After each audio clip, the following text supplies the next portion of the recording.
All right. Coach Greg Moore, Arizona Republic, good to see you. Philosophical question for you. Yes. Do you attack another team's strength, figuring that if you can beat it, then you'll break them? Or do you attack another team's weakness, thinking that you've got an advantage? I think you always start out with the weakness part and try to find holes. You try to find formations, really, that you find soft spots in the defense, in the defensive structure, and I think that's where you start attacking. I think sometimes that you attack great players head on and don't let them use their athletic ability side to side in their lateral movement. And I think that sometimes you test guys and going right at them. And then, other times you like to read great players too, like if you're a zone read team and things like that. Thank you. Yep. Coach Likens Pregame, Sports Cave. Paul? Looking at the film, tell a couple of things that you liked that you saw and a couple of things you think you want to work on and improve. Sure. The things that I liked when I watched the film was Donovan West. Sometimes that you don't get the proper picture. You think something's going on that's really not.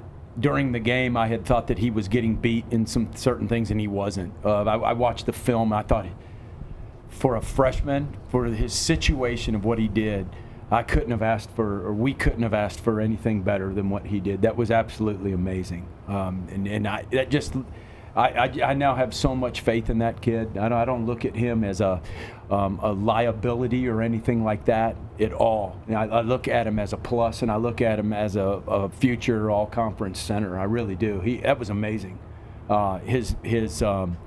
His understanding of leverage, his understanding of what we're trying to accomplish on that play, and his body position shows you how smart the kid is. So that was he's going to be a tremendous player, and he's doing a great job right now. So we're very, very, very excited. The thing that I would have liked to go back in time, obviously, and knew what they were going to do. I would have had just different things in the ball game. So I thought the game plan was extremely average, or whatever, if you want to say. I knew, and I mentioned to some of you guys after the game, somewhere around in the second quarter, I knew we were going to be in a little trouble, and it was going to be hard sledding the rest of the night because I didn't have in what I wanted to have in, what I saw, what we could attack. Now, we could have called those plays, but we hadn't worked on them in a week and a half, and I wasn't going to do that to Jaden. If that was Manny, I would have drawn some plays in the dirt, per se, not things we've never done before, but you know what I mean. I would have said, hey, let's go back. Hey, let's do this. I wasn't going to do that to Jaden, So that's where I felt like, just having a little bit better game plan. But it was hard to know the first game, you kind of don't know what they're going to line up. They can do whatever they want to do. You can't make them line up. Chris Cartman, Son of a Source. Rob, in terms of just the freshmen with poise, communication, execution assignments, like all of that type of stuff, what did you think about how they did? I thought they did a great job because you had a true freshman handling the ball to start every single play in that game, if you think about that. Okay, whether it was a Donovan who always snapped it, but then the quarterback, whether it was Ethan or whether it was Jaden. So many things that could have gone wrong, and there was, all the snaps were decent. There was one high snap. There was, we didn't put the ball on the ground in any form of exchange between quarterbacks, running backs. We had, Ethan coming in cold, which is not easy, off the sideline and coming in, running 4 or 5 plays, and then you're asked to snap the ball, read it, and run, and then read it at the same time. There's just so many little things going on there, and we executed very well. So I was very pleased with those 3 guys in that area. Rob Hodrabino, Devil's Digest. Herm said a few minutes ago that even if you were able to really create some distance with you and Kent State early in the game, that he wanted Jaden Daniels to play the entire game just because he was a true freshman. But in an ideal world, would you like to get other players involved, different looks? I never think about that. If we ever have to play a backup quarterback, we just live with it in that game, and then you move on after that week. I kind of learned that from Hal Mummy, Mike Leach. You let the first team guy get all the reps, man. You go with that guy, and you don't play scared. You don't play thinking that he's ever going to get hurt, and I just can't live my life that way. So we just let the first team guy get all the reps, and and then just, as the situation hits, I never think about it in a game. I never think about it. Everywhere I've ever been, if there's ever been a conversation during the week when you play a supposedly lower level team than you are, and somebody goes, hey, if we get ahead, I just go, well, there you go, kiss of death, great job. I get upset, I really do, because then you're like trying to drive the last couple seconds to kick a field goal. I remember I was at Mississippi State, I was a walk-on, right, and we're playing Louisiana Tech at Mississippi State, and I remember my position coach coming up to me going, oh, Likens, we're going to get you in the game this week. We were driving like with a minute left in the fourth quarter to kick a field goal to win the game. After that, I was like, I'll never, ever say that again. Never have those conversations again. So that honestly, it never even crosses my mind. Coach, what's it mean to you guys as a program that Manny made the Packers? Oh, yes, I was so excited. Talked to him yesterday, and you know what I love about the kid? I said, congratulations, man, I heard the good news. He goes, good news? Like, in his mind, he probably thinks he ought to be starting. I don't know. You know what I'm saying, though? But there's like a kind of like the quarterback at Oklahoma when he was getting interviewed yesterday, and he was like, yeah, I guess it was okay. We have a standard. And that's what I love about Manny. Manny has this standard and this vision in his mind where he should be, and he's a super ultra competitive and confident kid. And so, but to us, we're so excited for him, and we just think he's scratching the surface. I've always said this, if I wish I would have had him for like 3 or 4 years in a row, I think you guys would have seen a totally different, Manny. So we're excited and proud for him. And Sacramento State, I guess the strength of their team is the offense. You have any concerns about trying to outscore these guys, or does that factor into your thinking at all?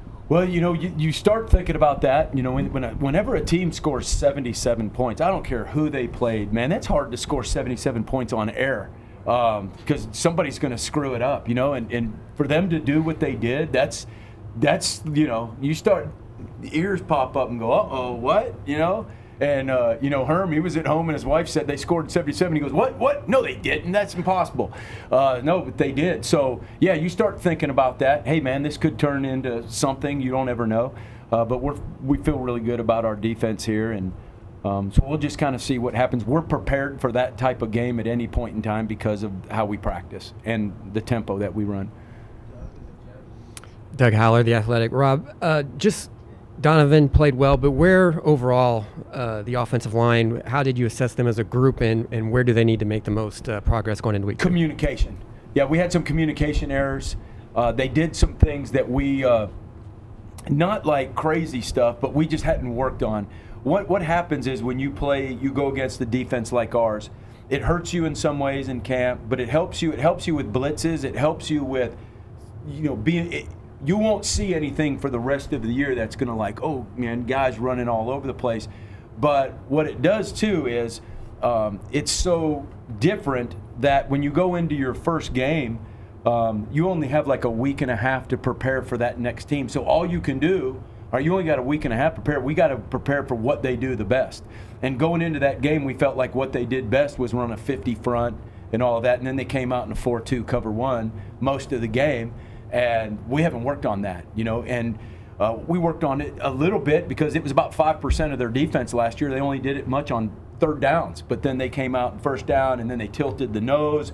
They did some things that we just – we had to wait till that series was over, get them off on the sideline, fix it, send them back out. Then they'd come back out in the 50, back to what they were doing. So they did a really good job keeping us off balance and in that way. So I can't remember what your question was, man. I was just going and then I forgot. What was it? Oh, what did we? Yeah. So. Yes. Right. Okay. So could you comment a little on Eno's kind of determination to get 100 yards, even though he had to go in the locker room and come back out, and then a little bit on Ayuk and just the caliber of game that he had? Right. I was very proud of Eno. Eno has really grown up in the leadership area. There was some times when he was a little bit younger, he'd get a little impatient, but he was not. He was tremendous on the sideline. He never got anxious. He never worried. But he is competitive, and he wants to get those 100 yards. That means a lot to him, and so that's why we kept him in there. But he was, had some cramping going on and all that stuff, so that was hard for me. We had to take him out, bring another guy in. So that was kind of tough on him, but I'm proud that he came back and he's competitive and finished the game. And then, Brandon is just – I've always, felt like Brandon is just a couple plays of turning this thing and becoming a breakout type player for us. And you saw what he could do when he has the ball in his hands. He's a tremendous player with the ball in his hands. And I think what you're going to see as the year goes on is you're going to see that he's a complete wide receiver too. He's a really good route runner.